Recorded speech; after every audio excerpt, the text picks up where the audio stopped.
and welcome back to another episode. Yes, sir. Thank you for coming back to the channel. I am joined by a terrific partner today, my twin brother, Max. We go way back, day one type stuff.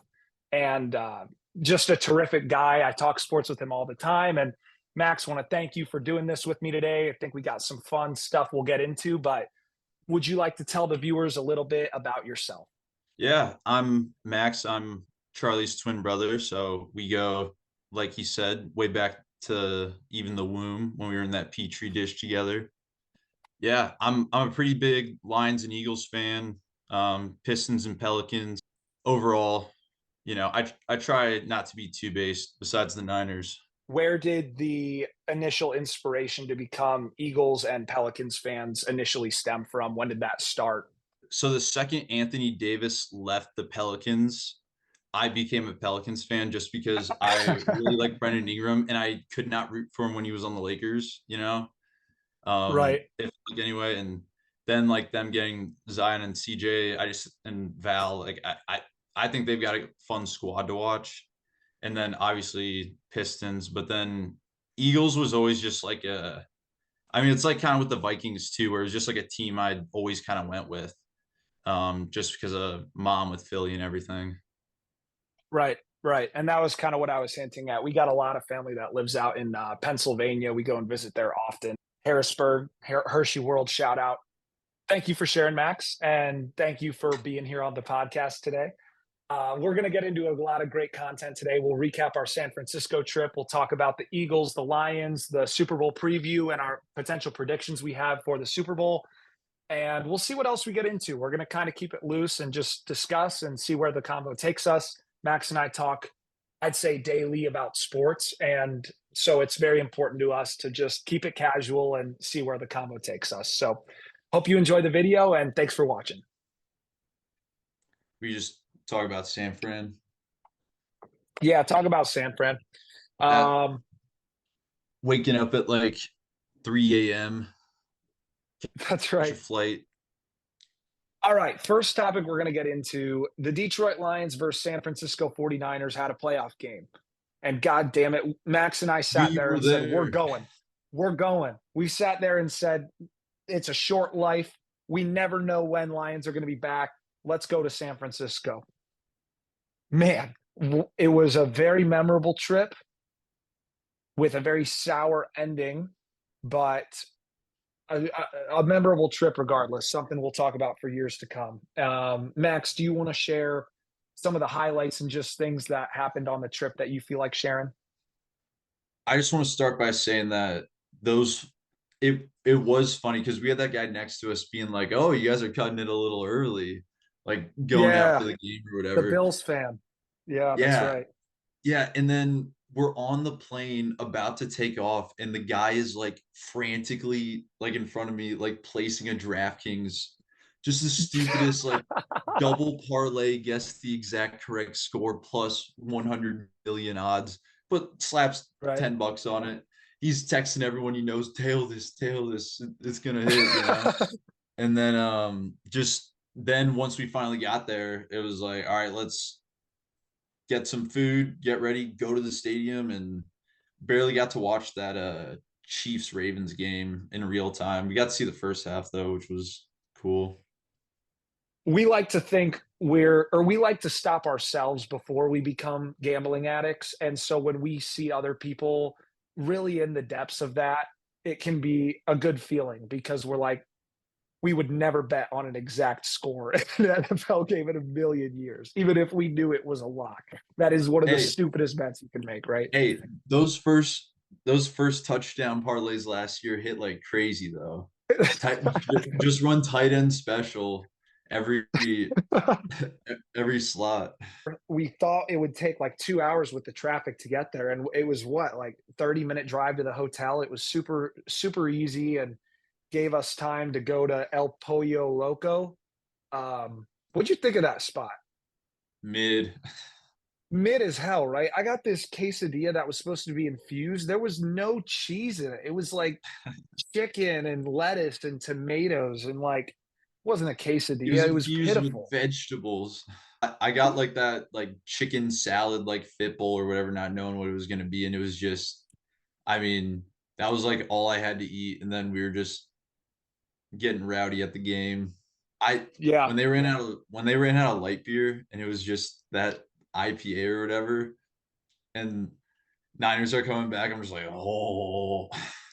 Dude, I completely forgot they ran out of light beer. So, yeah, to keep it going, we go to the liquor store, we grab some drinks, we're pre-gaming, and we Uber to the stadium, call it 2:15, kickoff's at 3:30. Now we get there, and our goal is let's find Blue Lot 1 and start tailgating. Now we missed the tailgate wave. We're getting chirp like a million Niners fans walking by us. We're going the opposite direction, and they're like, "Yeah, keep going. The stadium's that way. You got it." Like obviously we're not walking towards the stadium. We're walking towards the tailgating. And they just nonstop are like, yeah, it's that way, it's that way. Or they would be like, you're going the wrong way, idiots. We were just like carrying beer in our hands, like clearly we don't have other plans. It So would have been smug. funnier if they hadn't all made the same joke. Like Right.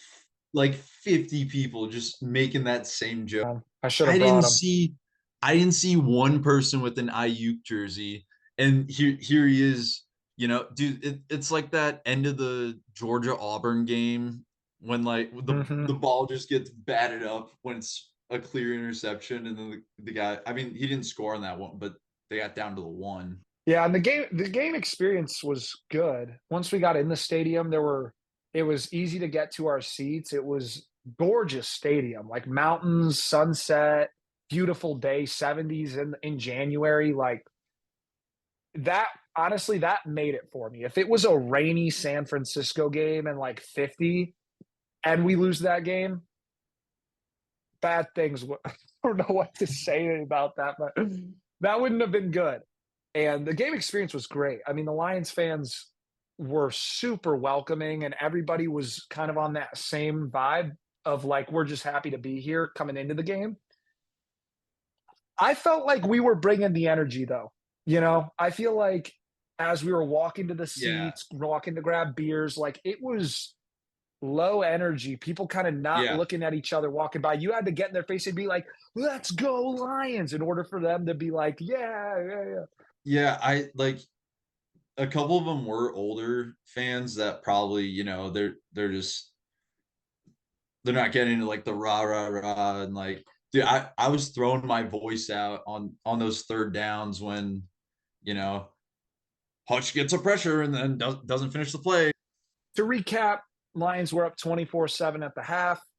Um, and then 49ers score 17 unanswered points in the third quarter, kind of just chalked up to a couple fourth down conversions that didn't go our way, a fumble in the first 30 yards of the field. Kind of just to recap what the morale was like in the stadium, it was very pro Lions, very no atmosphere from the Niners fans at halftime, very nervous Niners We fans, were on but also cloud nine. They were we were quiet, they were quiet. We were but cloud it nine. it did feel. I mean, obviously the game wasn't over, and we're Lions fans, and we know what to expect Yes, when we're in 60-minute game. situations like that. But dude, that replay does not capture how frustrating that Ayuk catch was, because it lit like in real time. I'm like, that's a pit. Oh, I hear you, man. I hear you. I remember that play too because it was, I think, third down, if I'm not mistaken. I could be wrong, but I feel like, I mean, we were like, it was "What? something. Come on, come on!" Like I feel like I remember being like, "Oh," just feeling the sea erupt of Niners fans in the stadium, and it just blew the roof off. And it was like, "Oh no, here we go." Then we fumble, and it was just I don't want to say a comedy of errors, but it was just one thing after another, and for a If I fourth down hear one conversion. more person be like, clearly you got to kick that field goal in that situation, it everyone keeps making the same joke, like, oh, Dan Campbell's just the tilted Madden player or whatever, like fourth and 13, I don't care, on my own nine, whatever. Right. But it's not. Mhm, it's those little things that just didn't go the way the Lions needed them to. And at the end of the mhm, day, you can nitpick all you want, but it's just not a fun talking point because it's mhm, all you're trying to say is, "I know football. That guy doesn't know football." And that's all it is. mhm. That's all you're trying to Right. say. So just shut up. Like, acting like 3 points is automatic. That thing Um, gets blocked. I mean, you make one block differently on that line, he doesn't get flushed, he might find the other open receiver that was there, and so, um, as we know very well, football comes down to the tiniest details and winning the tiniest plays. And the frustration that comes from not knowing when those key moments are going to happen that you need to be on and get those details right. And unfortunately, they didn't get them right. And we've got a full off season to stew on that and mull it over. But just a phenomenal experience to go and do something impulsive like that and really enjoy ourselves. And yeah, it was just a great time. And I was glad we did that together. That was super, super fun. My last point on the Lions, why the hell are we throwing to Josh Reynolds on third down when he's been primarily a first and second down deep shot across the middle threat? Ben Johnson knows he fucked that up by putting Goff in that position where he's under pressure. He's got to get rid of it, throw it to Reynolds, who, again, is not a third down receiver. Yes, he's made plays on third down, but all Lions fans know damn well Sam Laporta has been money in the last 6 weeks, yep. and Amon Ra has been our option on third down the entire season. Third and 15s, he's been converting. So on like third and six or fourth down, we're going to go to Reynolds and call his number. I hate that. And I know we want to believe in our guys, and I do believe in our guys, but also know the personnel, right? I mean, we heard that all the time in AYP. basketball. KYP, yes. Like, and that rant is over. Um, I will say this, the flying back and going through Minneapolis, if I ever had a layover for like 4 hours, I would want it to be at the Minneapolis airport. really, It's so chill. They have a bunch of places you can like plug in a laptop and it's like a desk area kind of. And they have like a food court area with a bunch of stuff. And then like San Fran's airport was really cool. It was very San Fran. It was like, look at that nice lamp over there and this modern furniture. It's like you compare that to the Cedar Rapids airport where it's like, we got the bar over there and the gates down there. the vending machines are closed, but the bar is still open. That's right. Vending machines have been empty for 3 months. Yeah. The next conversation I'd like to get into is the Eagles. As Max discussed earlier, he's been a big Eagles fan, big Birds fan for quite a while now, and they had a bit of a disappointing ending, losing to the Bucks there in the wild card. But I'd like to pass it over to Max. Max, will you just tell me a little bit about what this Eagles season was like for you as a fan and what you're optimistic about, and just a couple different things that you're feeling as a fan for the Eagles? I'm still kind of riding the Eagles beating the Patriots and everything with that Nick Foles run, but another one just would have been like icing. So like I wasn't Hmm. that mad.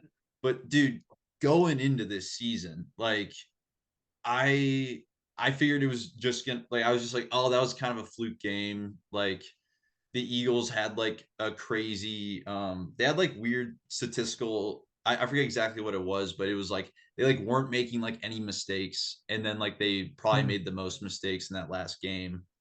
And Hmm. so just like going into it, I was thinking it's probably gonna be a decent season, like probably gonna make the playoffs, like not really worried about the Cowboys, but like Cowboys might win enough games. I don't know.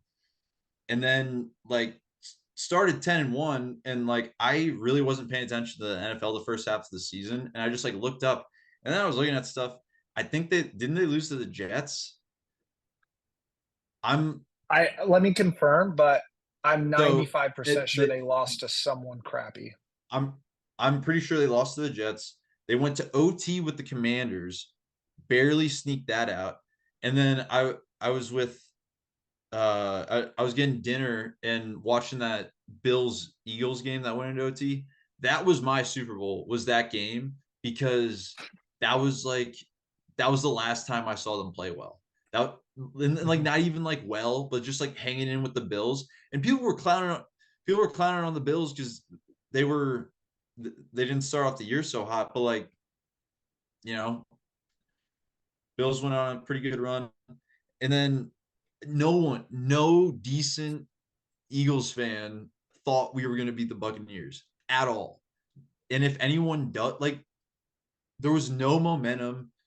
Like, they should have gotten beat down even more. Mike Evans had I like two or three drops that could have went for way more. Like, Sure. and so going into the Buccaneers Lions game, I was like a little bit worried because I was like, okay, maybe the Eagles defense is just that bad, which they were, like, flat out, whatever the stat is Yeah. for missed tackles, like that that was like a masterclass of like, I don't know, just like, guys, this is what you look like when you don't tackle like properly. Like, you look like the freaking birds.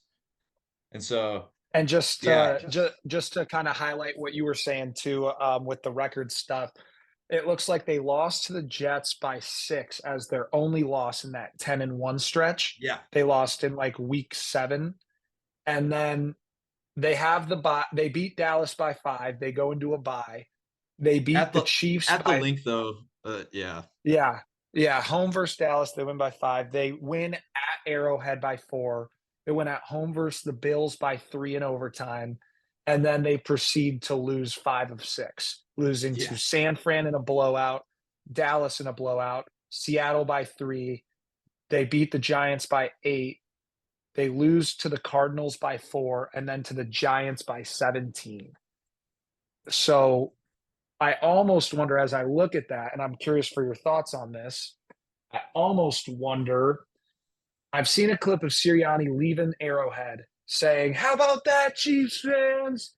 Yeah, how about that, Chiefs fans?" And he's kind of making a clown of himself, like trying to talk back to fans after a win. It's like the same thing in San Fran. It's like you want to talk after you won. You want to get loud after you just won in a very close game that we had an advantage in. Now you want to get all up in our face. Um, and so I'm curious because they follow that up with a Bills overtime home win. I almost wonder if the Eagles had kind of conquered their demons and then just lost their identity after kind of avenging their Super Bowl champ and then beating another AFC powerhouse in the Bills. What do you think about that? I think it starts with one man and one man only, Matt Patricia, getting assigned. Like, dude, literally, like after that Bills game, it was like, hey, Eagles are appointing Matt Patricia to defensive play caller, and I was like, they're 10-1. Like, why are they changing things up right now? They're like they're, Mhm. they like beat the campaign on normal. Now they're going to legendary difficulty. Like, yeah, let's. Mhm. That's right. That's right. Maybe our players will have more to fight for if they're also getting bad play calls too. Yeah, maybe if they hate the play caller enough, they'll audible. That's right. And And then they'll actually use their smarts instead of just yeah, following what a coach is telling them. Yeah. exactly. Oh boy. Blinders on. Like, I don't I'm not like worried about the Eagles like at all. Like, it was like everyone's like, "Oh, it's a colossal collapse," like, and all this Mhm. stuff. And it's the same thing kind of with like Dallas or whatever, but that Dallas was bad.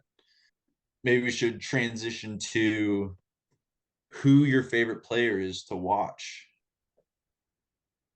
I'll go first.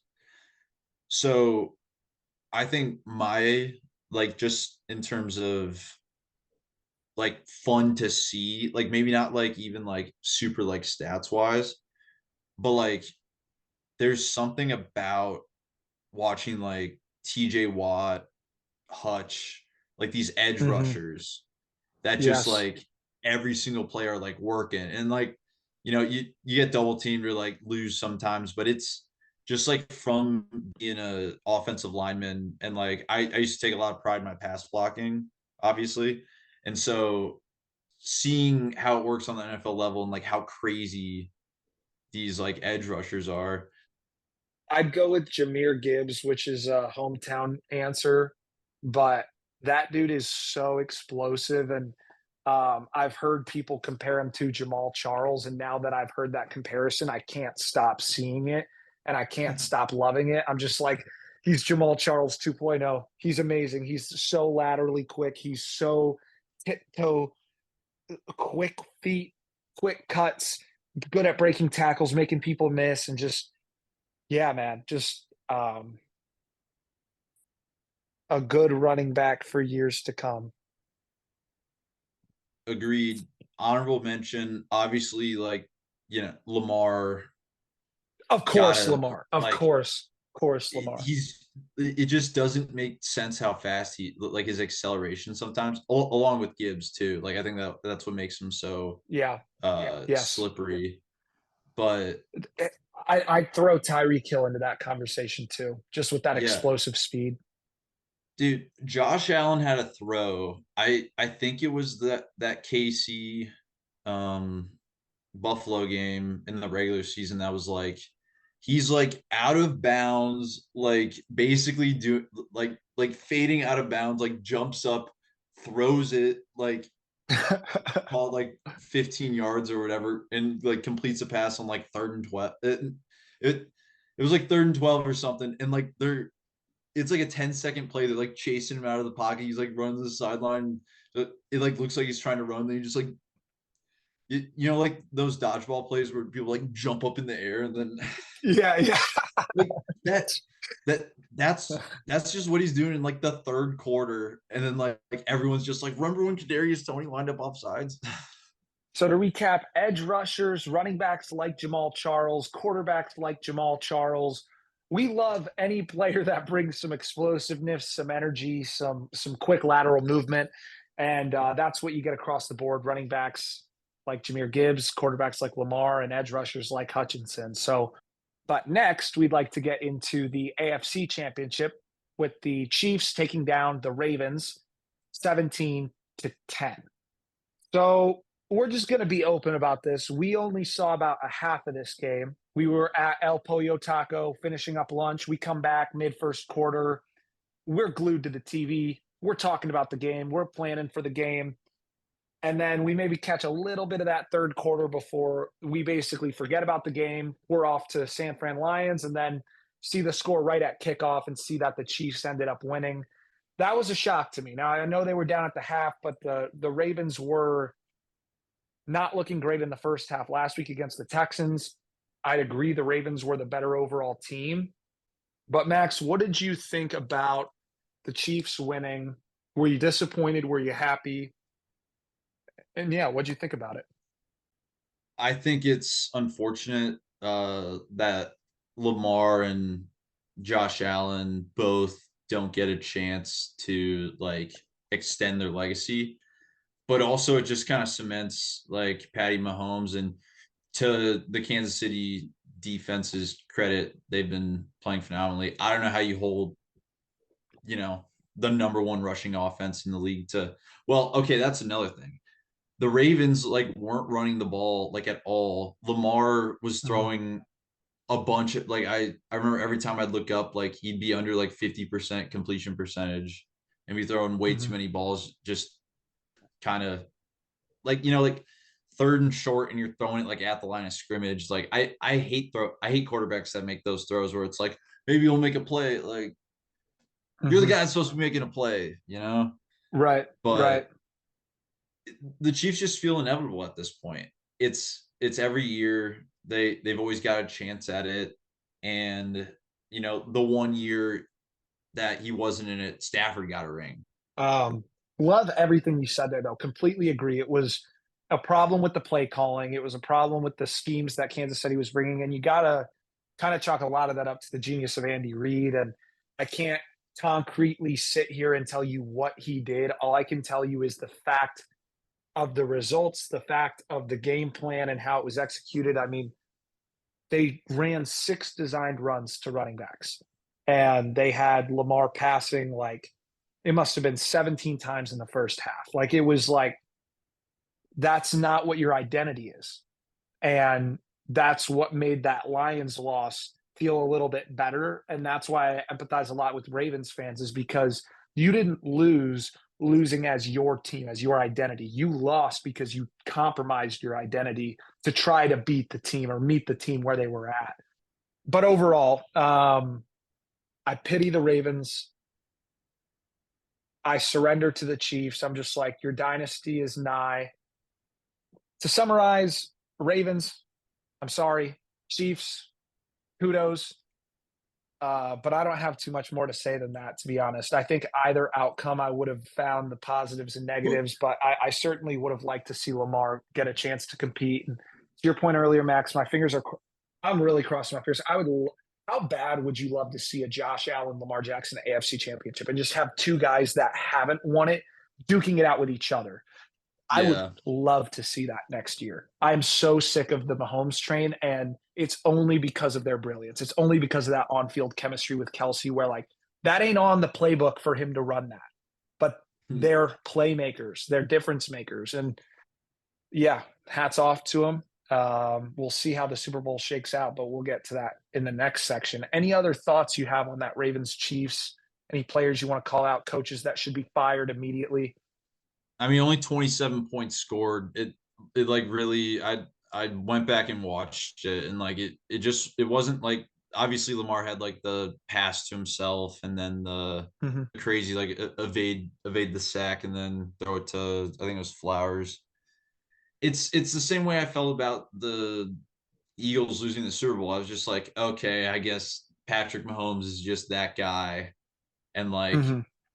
kudos. And that's just kind of how I feel now. I'm just like, they beat the rape, like, oh, again. Thanks for sticking with us so far. The last section we're going to get into is a Super Bowl preview. It'll be 49ers versus the Chiefs, with the 49ers opening up as a 1.5 point favorite. Now, Max, I'm going to pass it off to you to kick us off. What are some things that you're most excited about with this Super Bowl matchup? I think mostly just the sheer amount of like star players that are going to be out there. Like the Niners defense is stacked. Mahomes, Mm-hmm. obviously, like he's on offense anyway. It seems like it's him and Kelsey and whoever they bring up off the practice squad. But like even that Chiefs defense, that they got some dogs out there. So I think I'm really hoping it's going to be like a good amount of sacks. I think Mahomes is going to get pressured a bunch, and he's going to have to make like some crazy Mahomes like plays, which will probably be fun to see. Um, and yeah, mostly I'm looking forward to the wings for this one, the halftime show. But Mm-hmm. no, I again, I just want to see a good game. I don't want to see like like 33-3 like Sure. Chiefs or like something like that. And because like the Niners haven't looked great in both their games they've played. So I am a little worried if they come out flat, it might just be said and done, and Pacheco just runs the clock out, and that's would that be number 3 for Mahomes? Yeah. Yeah, I think so. I totally agree. The star power is really intriguing about this matchup, and I'm really interested to see how much the Niners defense can stop Kelsey and Mahomes, because I think that's going to be what takes down the Chiefs, is just cutting off that head of the beast and saying, okay, whether it's like doubling him with man and safety help, or Niners are primarily a zone defense, which will work well for Kelsey's advantage of just finding the wiggle room in the middle. And so I think what I think could happen is it could be a big matchup of Kelsey Mahomes, and what it could come ultimately down to is the Niners defense like making a play on that over intention, right? Because what I see happening is like 8 receptions, 120 yards for Kelsey, but Niners potentially getting the one interception on those targets that makes the difference in the game. So I'm really curious to see how that battle goes out of basically Kelsey versus the linebacker secondary of the 49ers. That'll be one to watch. I think another really exciting storyline, I think, for me, which is like, I have to bring this up because in my last video, I did not even mention his name. I got to talk about Brock Purdy, though. Brock Purdy shows up and plays well when his back's against the wall. I don't know that I would go rush to pay him anywhere near top dollar value for a quarterback. But from what I've seen, I can see that that is a viable option. You're down 24-7 in the NFC Championship and you win that game with a last pick in the draft at the helm. That's a great storyline. Regardless of my own personal feelings towards it, regardless of my own personal feelings towards the hype he's getting and the system he's in, I have to give credit where it's due in the sense that a lot of life is where you are in the environment around you. And so I can't, like, what's Purdy supposed to do? Fail because he's in that good system? Like, he has no other option but to put his best foot forward and try to succeed. And he's done only that since he stepped into the starting role. And so, as much as it pains me, I think that could be a really interesting matchup is Brock Purdy versus himself in that sense of how to kind of what you brought up. Do they come out flat to start? Do they rebound in the second half? Exactly how we've seen them do in the playoffs so far. And do they have that firepower to overcome the Chiefs, which I don't believe they do with such a difference making quarterback on the other side? But for all we know, Chiefs could get drops like we did. Chiefs could make some fumbles, some turnovers in inopportune moments. And so Kelsey I could agree throw a with lateral that gets picked eh, off, you know? exactly, exactly. Star players make big plays when the moments are big. And so I think it'll be an awesome matchup to watch. I think it'll be a high scoring game. I'm hoping for a close game. Keep in mind the last time these two teams met in the Super Bowl, it was a fairly close game. If I'm not mistaken, they were down 10 to open the fourth quarter or down 7, and they ended up winning by like 4 or 7. But Chiefs came back there in the fourth quarter and won it with like 3 minutes left. And so I'm hopeful for a better matchup, especially one where I think the Niners have a better quarterback and a better scheme fit with that West Coast offense. But we'll see, man. We'll see. But that kind of segues me into the You say next you point think the of if Niners have a better quarterback? I'm sorry, that's not what I meant. What I meant was Brock Purdy is a better quarterback for the West Coast offense than Jimmy Garoppolo was last time the Niners were in the Super Bowl. Oh, I got you.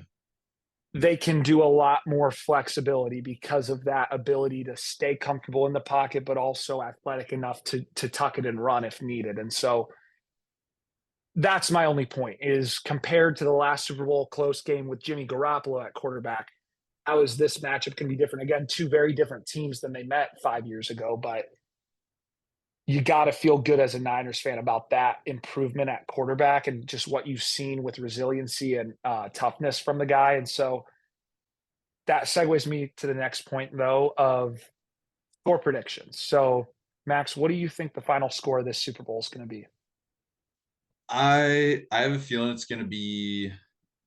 it's probably gonna be close just because like these aren't the same Chiefs I mean they only put up 17 on Baltimore, you know, like Mhm. so I think anything's possible, but I think it's probably gonna be like, you know, 28-27, maybe like 30-24. Like I have a feeling it's gonna be close. Um just just because like we were dogging on the Chiefs earlier in the season. When the Eagles beat the Chiefs, I was like, revenge for the for the Super Bowl. Like we're back, like yeah. But at the end of the day, like I guess they just know how to turn it on when they need to. So anything's possible. And I think it's just gonna be whichever team makes the least mistakes.